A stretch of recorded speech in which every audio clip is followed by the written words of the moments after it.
최고의 문호인 괴테의 수작. 1774년 발간된 이후 뮤지컬과 오페라, 연극 등으로도 재탄생되며 전 세계를 휩쓴 명작이죠. 소설 젊은 베르테르의 슬픔입니다. 아니 이거는 왜 금소지? 이건 용어로도 나왔잖아요. 베르테르 효과. 아 그것 때문에 금소라고? 젊은 베르테르의 슬픔은 작가인 괴테 본인의 실제 연애담을 바탕으로 한 소설입니다. 소설의 주인공인 베르테르가 약혼자가 있는 로테를 사랑하게 되지만 이룰 수 없는 사랑에 괴로워하는 애틋한 이야기를 담고 있는데요. 베르테르의 수뇌부를 그린 이 애달픈 연애 소설에 수많은 사람들은 열광했고요. 당시 남성들 사이에서는 작품 속 베르테르가 즐겨 입었던 푸른 연미복과 노란 바지가 유행. 독일을 넘어 유럽 전역에 베르테르 열풍을 일으켰습니다. 사실 명문장으로 가득합니다. 절절한 어떤 사랑을 표현한. 그러니까 베르테르가 로테를 너무나 사랑했다는 게 절절하게 느껴지고요. 그 마음이 막 너무 와 닿았었던 것 같아요. 맞아요. 네. 그런데 말입니다. 책이 발간되고 이듬해인 1775년 이 책은 금서로 지정이 됩니다. 이 아름다운 연애 소설이 금서가 된 이유, 바로 이 구절에 힌트가 있습니다. 로테, 될 수만 있다면 당신을 위해서 목숨을 바치고 싶었습니다. 탄화는 재워놓았습니다. 지금 12시를 치고 있습니다. 자, 그럼 됐습니다, 로테. 로테, 안녕. 안녕. 이 부분이 좀 문제가 있긴 하네요. 다들 아시다시피 이제 스스로 극단적인 선택을 한 건데 네. 사랑 때문에. 게다가 이룰 수 없는 사랑 아니겠습니까? 이미 정혼자가 있는 또 여성한테 러브레터를 썼으니까 여러 가지의 금지 요소가 있었던 것 같아요. 독일 라이프치히 법정은요. 소설 젊은 베르테르의 슬픔이 자살을 조장한다고 판결. 이 책에 대한 인쇄와 영업, 판매를 전면 금지시킨 겁니다. 실제로 1779년 독일 바이마르에서 한 여인이 실연당한 뒤 강에 몸을 던지는 사건이 발생했는데요. 사망한 이 여인의 소지품 중에 이 소설책 젊은 베르테르의 슬픔이 있었다고 합니다. 이제 과몰입의 부작용이 아닐까 생각이 들어요. 과몰입을 하면서 사랑을 이루지 못하는 자기 상황이랑 베르테르랑 동일시해버리는 거죠. 하지만 금서 조치에도 불구하고 소설의 엄청난 인기는 식지 않았습니다. 젊은 베르테르의 슬픔은 독일 최초의 세계적인 베스트셀러에 등극. 이후에 자살 조장 논란을 의식해서인지 1787년에 발간된 개정판에는 독자들이 자살을 범하지 않도록 당부하는 내용이 함께 실렸다고 합니다. 사실은 괴테가 이런 효과를 바라지는 않았을 거예요. 그렇죠. 네, 그가 말하고자 한 건 사랑의 어떤 절절한 마음이지 자살을 미화시키려는 의도는 결코 없었다고 생각합니다. 대놓고 읽어보자 금서 19, 13일을 공개합니다. 살인 현장에서 발견된 금서. 자, 이번에 소개해드릴 책은요. 1963년 11월 22일 존 F 케네디 전 대통령의 암살 현장에서 발견된 책입니다. 자, 1980년 12월 8일 살인범 마크 채프먼이 비틀즈 존 레논을 살해하기 직전 이 책을 읽었다고 해서 수많은 음모론을 양성해냈는데요. 1951년 첫 출간된 제롬 데이비드 셀린저의 고전 소설 호밀밭의 파수꾼입니다. 두 기자님께도 익숙한 책이지요? 저는 이건 안 읽었어요. 저는 프로그램으로 읽었습니다. 그래요? 제목은 들어보셨지만 내용 모르는 분들을 위해 간단히 소개를 해드리겠습니다. 자, 명문 사립학교 펜시 기숙고등학교에서 5과목 중 4과목을 낙제하며 퇴학을 당한 16살 소년 주인공 홀든 콜필드. 자, 홀든은요 퇴학당한 김에 가쁜 이유 갑자기 뉴욕행을 감행하게 되는데요. 바로 그 여정을 담은 홍장 소설입니다. 자, 소설 호밀밭의 파수꾼이 출간되자 위선으로 얼룩진 세상을 바라보는 청소년의 성장통을 사실적으로 그려낸 수작이라고 평가받았고 미국 청소년들뿐만 아니라 전 세계 청소년들이 자신들을 대변하는 소설이라며 열광했습니다. 이게 이제 모르시는 분들은 전원일기라고 생각하시는 분들이 굉장히 많아요. 그래요. 뭐 영롱 후계자의 얘기인가 뭐 이럴 수 있어요. 허수아비의 의인화 책인가? 또 목가적인 그런 내용. 네. 자, 그런데 말입니다. 1960년대 미국 오클라호마주의 한 고등학교에서 호밀밭의 파수꾼을 교재로 지정한 해당 교사를 해고한 것을 시작으로요. 미국 내 많은 고등학교에서 절대 읽어서는 안 되는 금서로 이 책을 지정했습니다. 이게 혹시 앞에서 말한 대로 살인자들에게 영향을 끼친다는 뭐 음모론 때문에 금서로 지정이 된 건가요? 음모론 때문이 아니고요.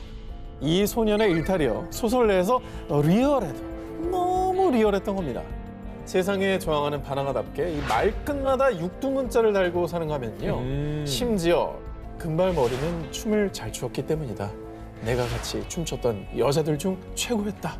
이렇게 뉴욕의 클럽을 전전한 내용도 나오고요. 아하. 담배를 줄곧 피워댄 데다가 어니 클럽에서 스카치를 마셨기 때문이다. 매춘부 때문에 몸단장을 할 필요가 없다는 건 알고 있었지만 무슨 일이라도 해야만 할 것 같았다. 이렇게 술, 담배는 물론 호텔로 매춘부를 부르는 내용까지 나옵니다. 좀 일탈이 과하긴 했죠. 예. 하면 안 되는 일이 너무 많이 나와요. 네. 너무 지금 뭐 아주 세트로 하고 있습니다. 예. 홀든의 일탈과 이탈 끝에 작가 셀린저가 남겨둔 희망. 나는 늘 넓은 호밀밭에서 꼬마들이 재밌게 놀고 있는 모습을 상상하곤 했어. 어딘가에서 내가 나타나서는 꼬마가 떨어지지 않도록 붙잡아 주는 거지. 말하자면 호밀밭에 파수꾼이 되고 싶다고나 할까? 결말은 굉장히 희망적이었던 겁니다. 그죠? 새삼 책의 제목을 잘 지어야 된다는 생각이 드네요. 아니, 그 출판업에 또 종사하고 계시니까 뭐 이렇게 제목 한번 제목을- 갑시다. 예. 뉴욕의 중이병. 이런 거죠. 갑자기 파월드해져. 대놓고 읽어보자 금서 19, 12위 공개합니다.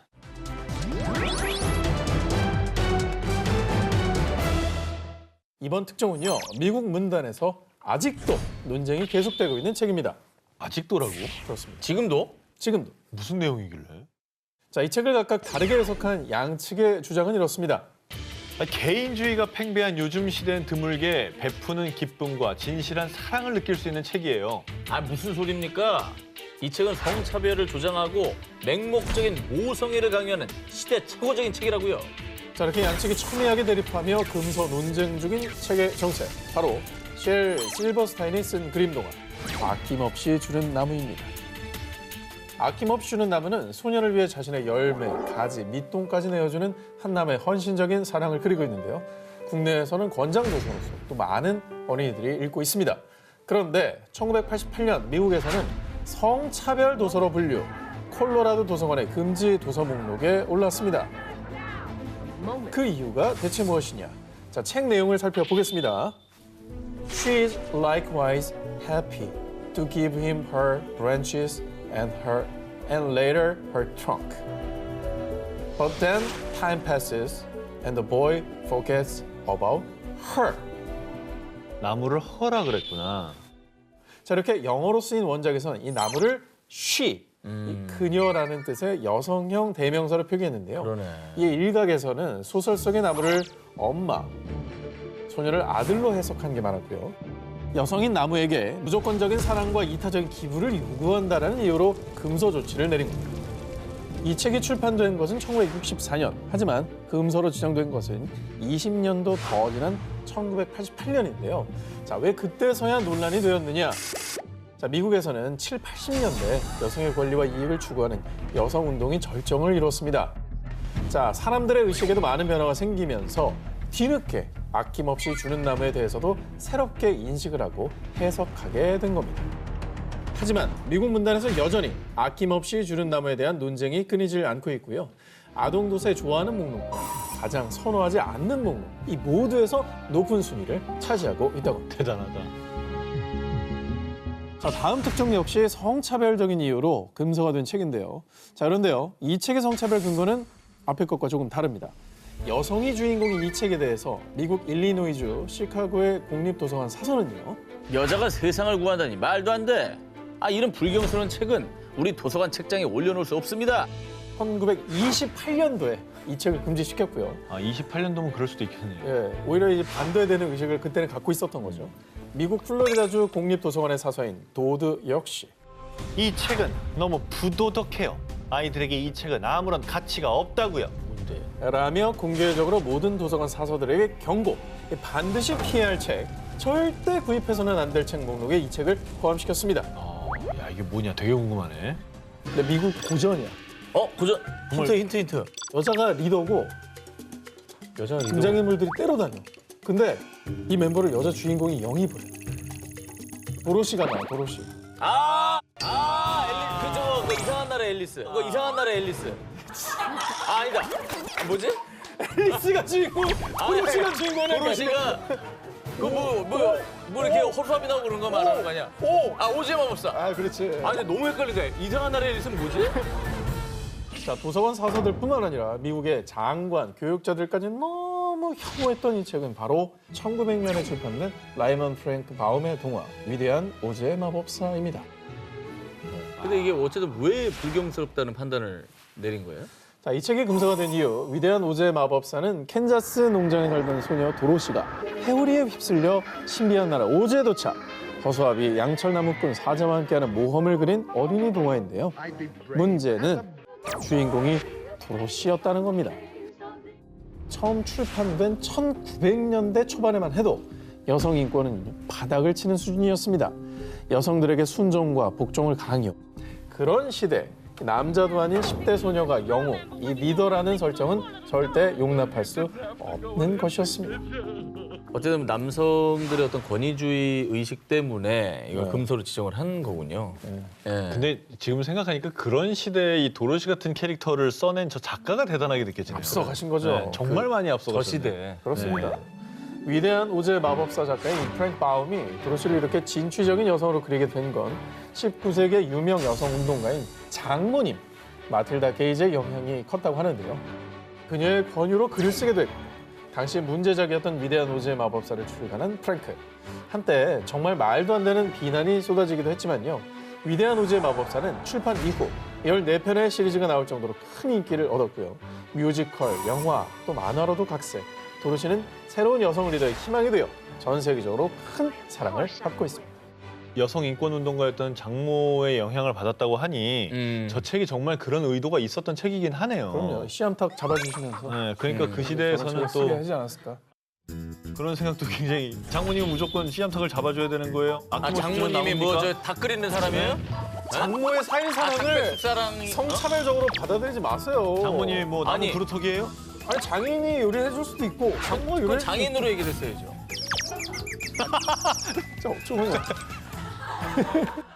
대놓고 읽어보자 금서 19 10위를 공개합니다. 법적 분쟁까지 간 금서의 순환사. 이번에 소개할 금서는 아주 산전수전, 공중전까지 다 겪은 책입니다. 장장 11년간 법정 공방을 벌이며 논란에 휩싸였는데요. 우리나라 책이에요? 우리나라 책입니다.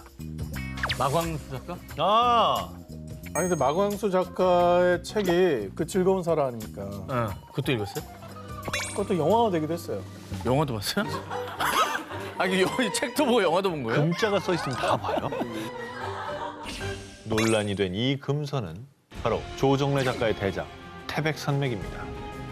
이 태백산맥은 광복 후부터 6.25 전쟁과 휴전까지 한국 근현대사를 조명한 역사소설로요. 민족 분단과 좌우익 진영의 대립 속에서 치열한 삶을 산 민중들의 인생을 그려냈습니다. 그런데 태백산맥이 80년대에 연재와 출판됐을 당시부터 문제적으로 떠올랐는데요. 그 이유를 살펴보면 당시만 해도 북한은 적대시해야 할 대상이며 작품 속에서 절대적인 악인으로만 다뤄졌던 시대였습니다. 90년대 초 검찰은 빨치산의 활동을 미화한다라며 일반인이 교양서적으로 읽는 건 괜찮지만 학생이나 노동자들이 읽으면 불온서적 소지로 처벌하겠다고 발표. 실제로 당시 불심 검문을 통해 금서였던 태백산맥을 소지한 많은 대학생들이 끌려가기도 했습니다. 태백산맥의 순환은 이뿐만이 아니었습니다. 1994년엔 8개 단체로부터 국보법 위반 혐의로 고발. 당시 검찰은 작품 속에서 중도 성향이던 김범우가 공산 진영으로 돌아선 것. 수도 있죠. 김 선생, 난 당신도 빨갱이라고 보고 있어. 빨갱이가 아니라면 어떻게 그런 말 할 수 있나? 앞으로 빨갱이에 동조하는 자는 빨갱이로 취급하겠어. 하지만 문학적 장치냐 이적성이냐를 두고 쉽게 판결이 나지 않았고요. 결국 11년 만인 2005년 무혐의 판결을 받게 됩니다. 그리고 오랜 시간 순환을 겪었던 태백산맥은 당당히 대학생들의 필독도서이자 한국인들이 꼭 읽어야 할 책으로 큰 사랑을 받고 있습니다. 결국 이제 문학은 시대 상황을 반영하고요. 이념을 떠나서 문학적 판단, 개인의 어떤 독자의 이성에 맡겨야 된다는 게 저의 주장이고요. 받아낸 판단은 독자가 또 철저히 내리고 그에 재반된 어떤 문학 소양 교육은 또 국가가 잘할 필요도 있다라고 생각합니다.